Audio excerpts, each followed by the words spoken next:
In today's video, I'm going to teach you how to cancel your Gohighlevel subscription. By the end, you'll know exactly where to go in your account, what to click, and a few helpful tips to make sure the process is smooth. Make sure you're signed in to your Gohighlevel account with the right permissions, ideally on a desktop browser so the menus match what you see here. Start on your dashboard and open your account menu.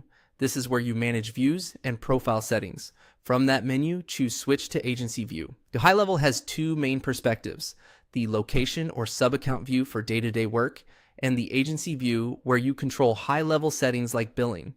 You need the agency view to access subscription management, so switching here is essential before you proceed. Once you're in agency view, head to Settings. You'll find this in the sidebar with a gear icon. Settings is the central place for managing your agency-wide configuration, and it's where the billing area lives. Inside Settings, open the Billing section. This page shows your current plan, renewal date, payment method, and any add-ons. Take a moment here to note your next billing date so you know when the cancellation will take effect. If you need invoices or want to update your payment method before you cancel, you can do that from this screen as well. On the billing page, look for the link that says "Want to modify or cancel your subscription?" Click that to open the subscription management options. This is the official path for downgrading or canceling, and it ensures your request is processed correctly. If you don't immediately see the cancellation control, click Show More. This expands additional options that are hidden by default so you can access the full set of plan actions.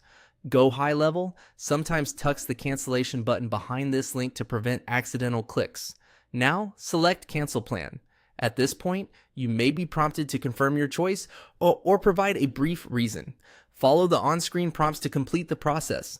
After you cancel, you typically retain access until the end of your current billing period, but the exact details will be shown on screen.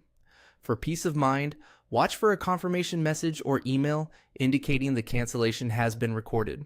Before you wrap up, consider exporting any data you want to keep, such as contacts, funnels, or reports, and review any connected sub-accounts or add-ons that might bill separately. If you change your mind later, you can usually return to the same billing area to reactivate or choose a different plan. That's it. Simple, clear, and done. Thanks for watching, and good luck with managing your subscription.